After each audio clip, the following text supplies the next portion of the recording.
pada pagi ini kita akan sambung untuk membaca sedikit ataupun melihat sedikit kisah-kisah kaum salaf daripada zaman Nabi kita Muhammad sallallahu alaihi wasallam. Siapa salaf? Salaf iaitu golongan daripada sahabat-sahabat Nabi yang bersama dengan Nabi, tabi'in, tabi'in, dan juga golongan yang bersama dengan awal sebelum mereka, atau bersama dengan mereka. Itu golongan salaf. Jadi perbincangan kita saya ambil sebab sebenarnya kita bersantai di rumah. Kalau nak belajar tafsir pun saya ingat online ni boleh juga, insyaAllah kita akan usahakan. Tapi dengan kisah pendekatan ini, kita nak ambil iktibar secara langsung bagaimana sifat ataupun akhlak mereka, kisah kaum salaf bersama dengan Al-Quran.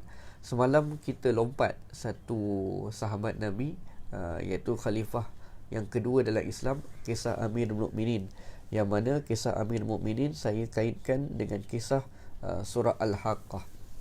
Banyak tuan-tuan, kalau tuan-tuan daripada mana ataupun nak tahu daripada mana saya dapat bahan, tentulah daripada bacaan-bacaan. Tetapi tuan-tuan kalau berminat, boleh juga rujuk kepada buku yang telah diterjemahkan. Saya ada kitab Arab, tapi kitab ini saya pun baru dapat, cantik lagi kitabnya.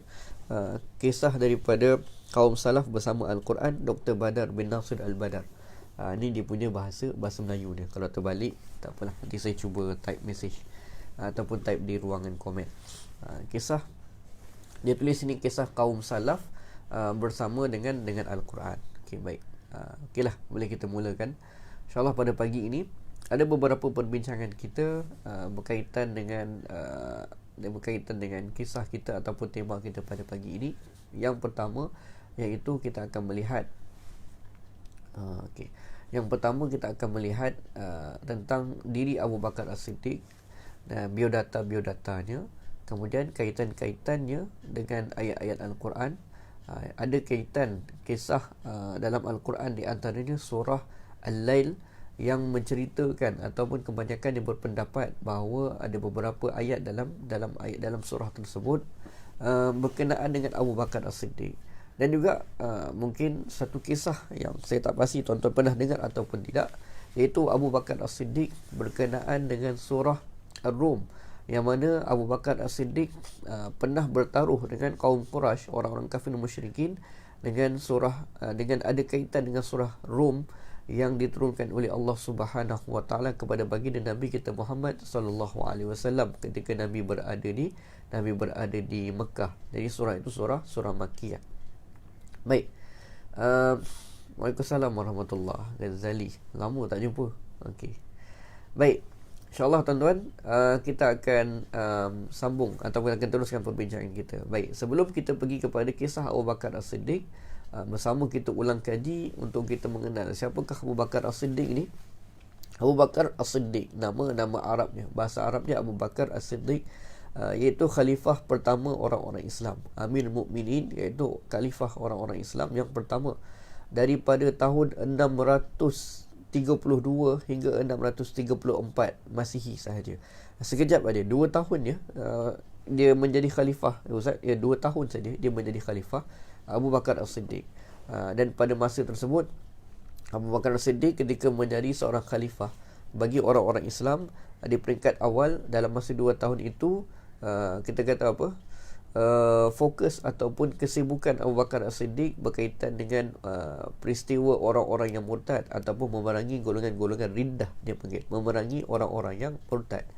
Jadi Abu Bakar As-Siddiq dalam masa 2 tahun saja menjadi khalifah, dan kemudian baginda pun wafat. Satu-satunya khalifah di kalangan daripada 4 orang khulafa Rashidin, Abu Bakar, Umar, Osman dan juga Ali, yang mati dengan sendirinya ataupun kita kata tidak dibunuh. Adapun Umar, beliau ataupun Umar Al-Khattab ini, beliau telah pun dibunuh. Begitu juga Osman, dan juga begitu juga dengan Sayyidina Ali. Satu-satunya khalifah sahabat Nabi sallallahu alaihi wasallam. Waalaikumsalam khairan nizam. Dia yang mati kerana bukan kerana dibunuh. Ada pandangan yang mengatakan Abu Bakar As-Siddiq mati kerana keracunan. Ada yang kata dia mati biasalah kan, kerana ajalnya sudah pun sampai. Jadi beliau digelar ataupun pada peringkat awalnya nama dia iaitu dulu Abdul Kaabah, hamba kepada Kaabah. Tuan-tuan tahu sebelum Islam memang mereka orang Arab Quraisy menghormati Kaabah. Jadi di antara orang kata apa, kemuliaan diberikan kepada seseorang dengan barang-barang yang mulia, iaitu digelar dengan Abu Bakar ini, iaitu Abdul Kaabah. Tapi selepas berislamannya tukar nama dia kepada Abdullah. Lepas dia Islam, nama dia ditukar kepada Abdullah. Namun digelar oleh Abu Bakar dengan perkataan Abu Bakar kerana ada yang mengatakan bahawa Bakar itu ataupun perkataan bahasa Arab Bakar itu merujuk kepada unta yang muda. Jadi kerana Abu Bakar As-Siddiq ni dia gemar ataupun dia banyak membiak unta, lalu diberikan nama kepada Abu Bakar As-Siddiq ni dengan nama Abu Bakar, bapa kepada unta-unta. Kalau nizam sehat. Okey, baik. Jadi kemudian nama sebenarnya Abu Dhani Abdullah. Abdullah, kalau nama penuhnya Abdullah ibni Abi Quhafah At-Tamimi. Jadi itu nama siapa? Nama Abu Bakar As-Siddiq, Abdullah ibnu Abi Quhafah. Baik.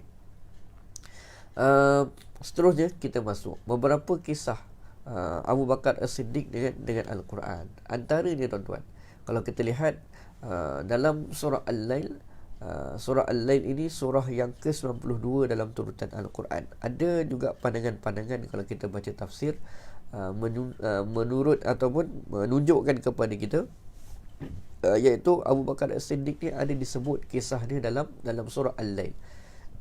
Lagi jelas kita lihat surah Al-Lail ini pada ayat yang ke-17 hingga ayat yang ke-21. Bagaimana? Kita ambil dahulu informasi-informasi asas berkaitan dengan surah Al-Lail. Surah Al-Lail ini surah yang ke-92 daripada turutan Al-Quran. Dan surah ini surah yang ke-92 pada turutan Al-Quran, akan tetapi menurut beberapa tafsir, surah ini turunnya surah yang ke-9 oleh Allah Subhanahu Wa Taala. Faham tak? Surah yang ke-92. Tetapi menurut ahli tafsir, surah ini surah yang ke-9 diturunkan oleh Allah Subhanahu Wa Taala. Dan tak faham kan? Maksudnya macam surah Al-Alaq, Iqra' bismi rabbikal ladzi khalaq, surah yang pertama diturunkan oleh Allah Subhanahu Wa Taala. Akan tetapi surah itu surah dalam Al-Quran iaitu turutan yang ke-90, yang ke-96.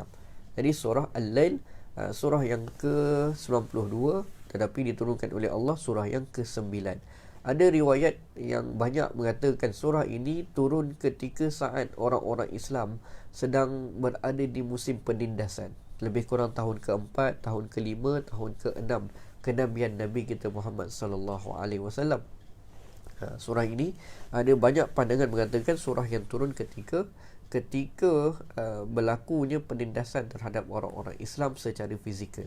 Mereka menyiksa orang-orang Islam, orang kafir musyrikin menyiksa orang-orang Islam yang ketika itu tidak pun ramai, dan kebanyakannya mereka yang masuk Islam di kalangan pada masa itu iaitu orang-orang yang susah, golongan-golongan hamba, golongan wanita-wanita yang tua, juga golongan-golongan hamba, dan hanya sedikit saja peringkat awal orang-orang yang berkemampuan yang memeluk agama Islam.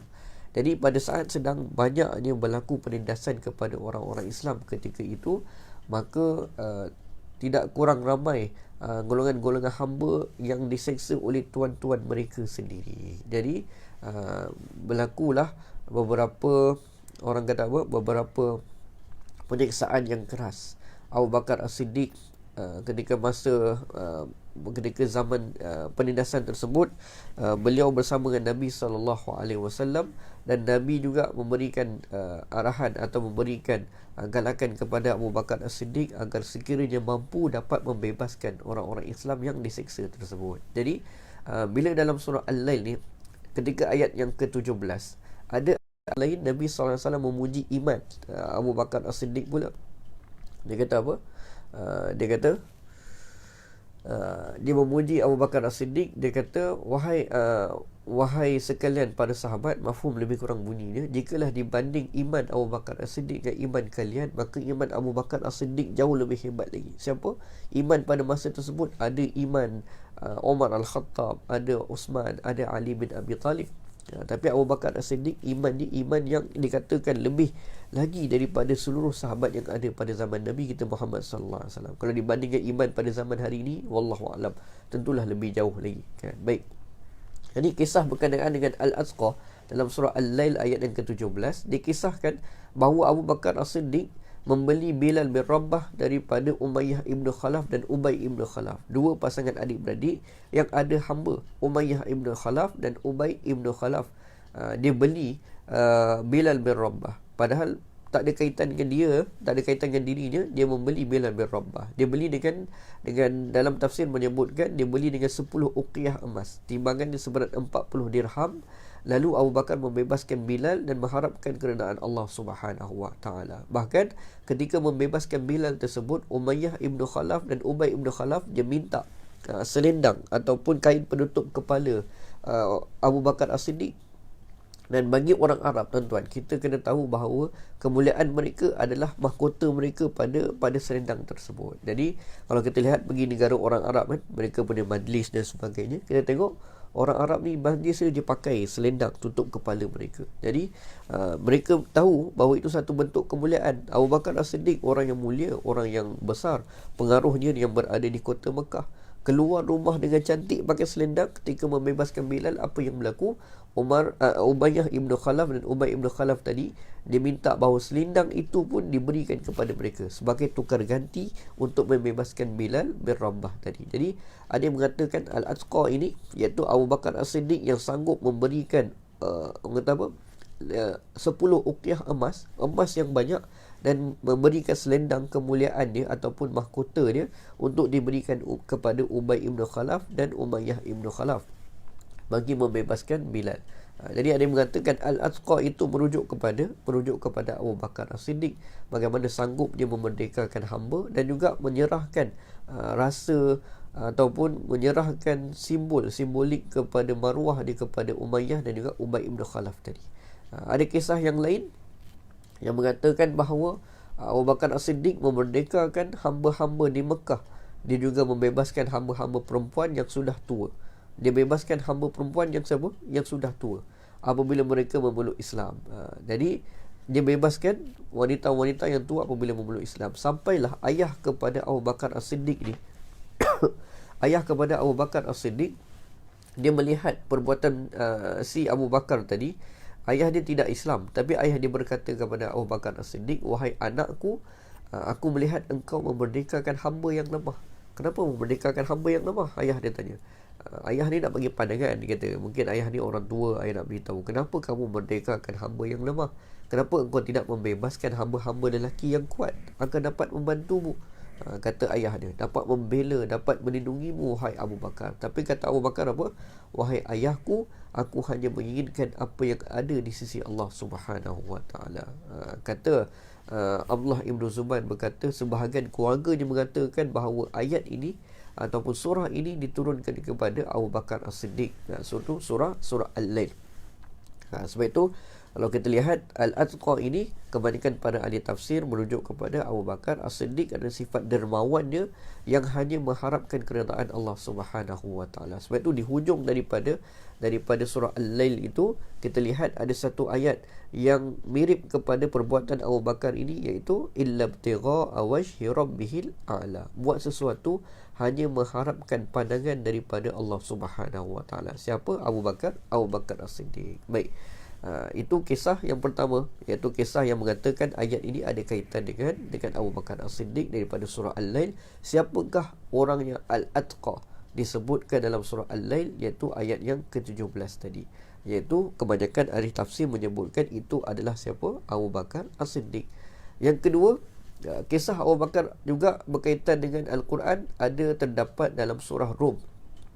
Tidaklah secara langsung berkaitan dengan surah Rum, tapi tuan-tuan, ada kisah Abu Bakar As-Siddiq pada satu masa dahulu.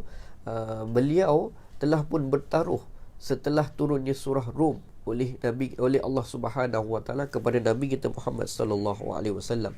Sebelum saya teruskan, tuan-tuan jangan salah faham. Kena ingat betul-betul, iaitu syariat kebanyakan dia turun ketika Nabi berada di kota Madinah.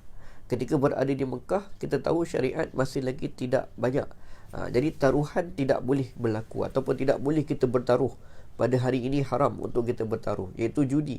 Tetapi kita kena ingat, ini adalah perbuatan biasa orang Arab satu masa dahulu, dan syariat belum turun lagi di Mekah ketika itu. Dan ketika itulah Abu Bakar As-Siddiq telah pun bertaruh dengan orang-orang kaum musyrikin Quraisy pada masa tersebut. Apa yang berlaku? Kisah dia tuan-tuan, ketika Nabi SAW dan Abu Bakar dan beberapa orang muslimin yang masih berada di Mekah, ketika itu masih lagi syariat yang tidak terlalu kuat kepada orang-orang Islam. Dan masa-masa itu tuan-tuan, berlakulah peperangan dua kuasa besar. Kalau pada masa itu dua kuasa besar, iaitu siapa? Rom dan Parsi. Rom dan Parsi berperang satu dengan yang lain di antara mereka untuk merebut kuasa. Jadi pada peperangan tersebut berlaku, orang-orang di tanah Arab, mereka mengetahui kisah peperangan di antara Rom dan Parsi. Jadi tentulah bila perang ni, biasalah ada nak sokong mana, nak sokong siapa, kan. Jadi bagi orang-orang musyrikin pada masa tersebut, mereka menyokong orang-orang Parsi. Yang nampaknya pada masa itu orang-orang Parsi lebih kuat daripada orang-orang Rom. Orang Parsi lebih kuat daripada orang-orang Rom. Sedangkan orang Islam ketika berada di Mekah, mereka juga tahu kisah ini. Kebanyakan daripada mereka menyokong siapa? Menyokong orang-orang ataupun menyokong kerajaan Rom. Kenapa sokong kerajaan Rom? Sebab dikatakan Rom ini lebih banyak mempercayai Nabi-Nabi. Mereka tahu berkaitan dengan ajaran Nabi Isa AS. Mereka tahulah beberapa ajaran Nabi-Nabi, para anbiya yang terdahulu sebelum Nabi kita Muhammad SAW. Jadi orang Islam ketika di Mekah berlaku peperangan di antara Rom dan Parsi itu, orang Islam banyak sokong siapa? Banyak sokong Rom. Bagi orang musyrikin, mereka sokong Parsi. Jadi biasa berbincang di antara mereka di Mekah, aku rasa Rom akan menang, aku rasa Parsi akan menang. Jadi pada masa tersebut berlaku ejek-ejekan juga di antara mereka. Apa yang berlaku tuan-tuan? Ketika peristiwa ini, peperangan ini berlaku, lalu mereka pun bertaruh. Kau sokong siapa, aku sokong siapa. Di antara yang terlibat iaitu Abu Bakar As-Siddiq. Jadi Abu Bakar As-Siddiq mengatakan sokongan dia kepada Rom, kerajaan Rom. Dan orang-orang kaum musyrikin pula menyatakan sokongan mereka kepada siapa? Kepada orang-orang Parsi. Jadi mereka pun bertaruh. Dia kata, okey, kita akan tengok nanti Parsi akan menang. Parsi akan menang. Ya, memang pada masa itu nampaklah kekuatan Parsi sayaglibun. Ayat yang keempat, fi bid'i sinin ila akhir ayat. Jadi kata apa? Kata Allah Subhanahu wa taala dalam surah Rum tersebut, bismillahirrahmanirrahim, alif lam mim, Rum telah dikalahkan di negeri yang dekat sekali, dan mereka sesudah kekalahannya itu akan mengalahkan lawannya. Kena faham ayat ini, Rum telah dikalahkan. Bermaksud Rum telah dikalahkan oleh tentera Parsi. Tetapi kata Allah lagi dalam ayat ketiga, di negeri yang dekat sekali, iaitu dikalah dengan negara Parsi, dan mereka nanti Rom ni sesudah kekalahannya, maka mereka akan mengalahkan kembali lawan. Rom dia kalah dan dia akan menang balik untuk mengalahkan lawannya, iaitu kerajaan Parsi. Siapa yang beritahu? Allah Subhanahu wa taala. Dalam dalam kisah ini ada disebutkan juga dalam Baihaqi. Kalau tuan-tuan baca dalam Dalalil Nubuwah, bukti-bukti kenabian Nabi kita Muhammad, ada cerita tentang kisah yang saya sebutkan ini. Bila Rom dikalahkan kembali, bila Parsi dikalahkan semula oleh Rom, fi bid'i sinin, iaitu dalam masa tidak sampai 10 tahun. Bid'i sinin dia 3, dia keadaan 3, 6 ataupun 9. Jadi Abu Bakar As-Siddiq apabila mendengar wahyu surah Rum ni diturunkan oleh Allah Subhanahu wa taala, maka dia pun bertaruh. Dia kata Rum pasti akan menang kembali, akan mengalahkan Parsi. Orang Arab Quraisy yang lain, musyrikin, mereka pun mengutuk. Dia kata, Abu Bakar, jangan nak mimpi ya. Kami punya sokongan ni menang, iaitu siapa? Parsi menang. Wahai Abu Bakar. Kata apa kaum musyrikin. Tapi Abu Bakar tetap yakin. Sebab apa? Sebab wahyu telah turun. Wahyu telah pun turun yang mengatakan Rom dia kalah, tapi dia akan menang kembali setelah beberapa tahun. Fi bid'i sinin. Bid'i sinin ni ayat yang keempat. Dalam terjemahan saya tengok Pimpinan Ar-Rahman dia letak 10 tahun. Tapi bid'i ni mungkin kita kata apa, gandaan 3 lah, 3, 6 ataupun 9. Jadi mereka pun bertaruh. Baik, dia kata kita bertaruh. Dia bertaruh, dan Abu Bakar As-Siddiq dia letak berapa tahun? Kebanyakan dalam setengah riwayat mengata dia letak 5 tahun. ada yang kata dia letak dalam 7 tahun. Dan bila dia bertaruh tersebut, dia pun bertemu dengan Nabi SAW.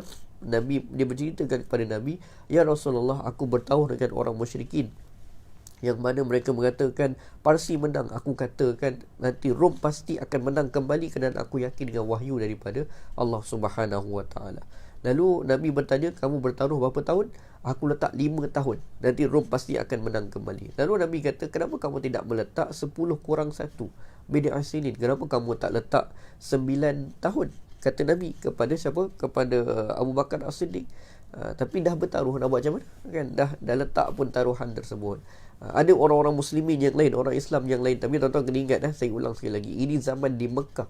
Pertaruhan bukanlah dibenarkan. Kita kata belum ada wahyu yang diturunkan oleh Allah Subhanahu Wa Taala untuk mengharamkan taruh dan judi pada masa mereka berada di Mekah tersebut. Jadi Nabi bertanya kepada Abu Bakar, kamu tak letak bid'ah sinin, kamu tak letak 9 tahun. Tapi dah bertaruh, nak buat macam mana? Lalu akhirnya kita kata apa?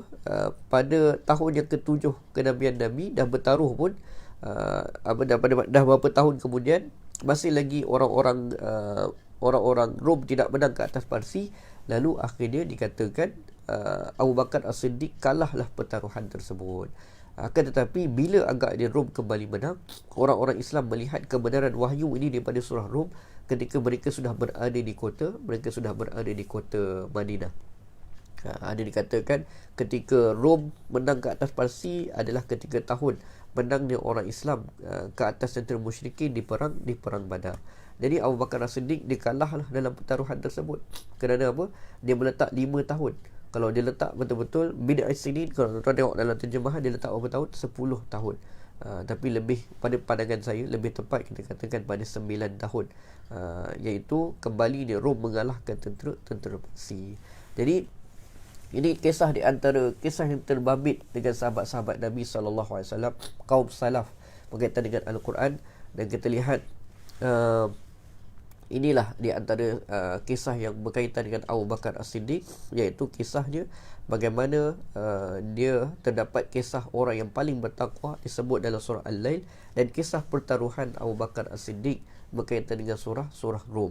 Baik, selain daripada itu, kita tahulah Abu Bakar As-Siddiq ni dia orang yang sangat lembut, orang yang kata dalam satu kisah Aisyah bersama dengan Nabi SAW, suatu masa Nabi SAW mengarahkan atau meminta Abu Bakar As-Siddiq untuk menggantikan baginda untuk menjadi imam solat. Tapi Aisyah berkata kepada Rasulullah SAW, "Ya Rasulullah, kan bukankah Abu Bakar itu orang yang jiwanya lembut?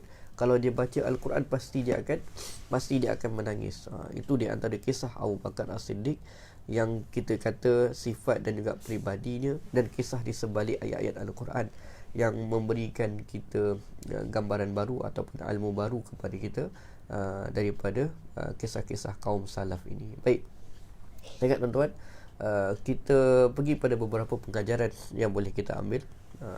Tujuan saya buat ni sebab kita pagi hari jaranglah kita boleh, bukanlah jarang, tak boleh kita di kuliah subuh sekarang. Tapi mudah-mudahan kita buat ni, kita berada dalam majlis ilmu, Tuhan kira kita berada dalam taman-taman syurga Allah Subhanahu Wa Taala. Beberapa pengajaran yang boleh kita ambil. Yang pertama, balik secara ilmiah ilmu kita ketahui, iaitu di antara yang diberikan gambaran oleh para ahli tafsir Al-Atqa dalam ayat ke-17 daripada surah Al-Lail, merujuk kepada siapa? Merujuk kepada Abu Bakar As-Siddiq yang sanggup meluangkan belanja hanya kerana Allah Subhanahu Wa Taala, illa btigha'a wajhi rabbihil a'la, yang mana hanya mengharapkan pandangan daripada Allah Subhanahu Wa Taala. Mudah-mudahan kita mencontohi sifat Abu Bakar As-Siddiq yang membuat sesuatu perkara, berbelanja, mengeluarkan pengorbanan harta jiwa hanya untuk mengharapkan keredaan daripada Allah Subhanahu Wa Taala. Buat sesuatu illa btigha'a wajhi rabbil a'la, buatlah hanya mengharapkan pandangan daripada Allah Subhanahu Wa Taala. Yang kedua, kita melihat bagaimana kebenaran wahyu Nabi kita Muhammad sallallahu alaihi wasallam, bukti kenabian kita daripada surah Rum. Jadi pada masa tersebut belum tahu Rom akan menandingi orang-orang Parsi, tetapi bagaimana Al-Quran telah membuktikan perkara yang berada di hadapan yang tidak diketahui oleh manusia. Jadi oleh itu, bagi sesiapa yang membaca Al-Quran, kita katakan inilah ilmu ataupun inilah hikmah yang besar Tuhan berikan kepada kita untuk kita mengetahui apakah perkara yang akan berlaku kepada kita, untuk kita bersedia. Tentulah perkara yang lebih penting lagi, iaitu untuk kita mengetahui bagaimana untuk saat kita bertemu dengan Allah Subhanahu wa taala. Dan juga pengajaran yang terakhir kita boleh ambil, iaitu contohilah sifat para sahabat Nabi sallallahu alaihi wasallam, bagaimana mereka berinteraksi dengan Al-Quran. Mudah-mudahan inilah golongan yang paling baik yang disebutkan oleh Nabi sallallahu alaihi wasallam, wa syamatatil a'da. Mudah-mudahan Tuhan lindungkan kita daripada bala bencana, kesukaran hidup dan buruknya takdir serta hinaan atau pencemahan orang-orang yang musuhi kita. Baik, ini saya ingat setakat itu sahaja. Kalau tuan-tuan yang baru sahaja mengikuti, boleh buka balik rakaman ini live sebentar lagi. Kisah tentang Abu Bakar As-Siddiq, kaitan dengan surah Al-Lail, dan kisah yang mungkin jarang kita dengar, pertaruhan Abu Bakar As-Siddiq berkaitan dengan surah Rum. Mudah-mudahan Tuhan ampunkan dan Tuhan berikan kita kekuatan untuk kita teruskan usaha ini. Kita akhiri pertemuan kita pada pagi ini dengan bacaan doa bersama-sama. A'udzubillahi minasyaitonirrajim. Bismillahirrahmanirrahim. Alhamdulillahirabbil alamin, hamdan yuwafi ni'amahu wa yukafi mazidah. Ya Rabbana lakal hamdu kama yanbaghi li jalali wajhikal karim wa 'azimi sultanik. Ya Allah, ya Tuhan kami, berikanlah kami redha-Mu ya Allah. Masukkanlah kami ke dalam syurga-Mu ya Allah. Jauhilah kami semua daripada azab api neraka. Ya Allah, ya Tuhan kami, ampunilah dosa-dosa kami ya Allah. Ampunilah dosa kedua ibu bapa kami ya Allah. Kasihanilah mereka sebagaimana mereka mengasihi kami sejak daripada kecil hingga kini. Ya Allah, tunjukilah kami jalan yang lurus, iaitu jalan orang yang beroleh nikmat, bukan jalan orang yang dimurkai, dan bukan pula jalan orang-orang yang sesat. Ya Muqallibal Qulub, wahai Tuhan yang membolak-balikkan hati, tetapkanlah hati kami dalam agama-Mu dan syariat-Mu. Ya Allah, matikanlah kami dengan keadaan husnul khatimah, dan Kau matikan kami dengan keadaan su'ul khatimah. Rabbi ij'alna muqimas salah min zurriyyatina rabbana wa taqabbal du'a. Ya Allah, jadikanlah diri kami di kalangan orang-orang yang mendirikan salat serta di kalangan zuriat kami. Rabbana hab lana min azwajina wa zurriyyatina qurrata a'yunin waj'alna lil muttaqina imama. Rabbana atina fid dunya hasanah wa fil akhirati hasanah wa qina azabannar. Wa sallallahu ala sayyidina Muhammad walhamdulillahi rabbil alamin. Mudah-mudahan Tuhan ampunkan dosa kita, permudahkan urusan kita, dan juga mudah-mudahan Tuhan selesaikan wabak kita dan memberikan kekuatan pada petugas kita dalam menyelesaikan masalah ini. Wallahu ta'ala a'lam. Aqulu qawli hadza wa astaghfirullahal azim li wa lakum. Assalamualaikum warahmatullahi ta'ala wabarakatuh.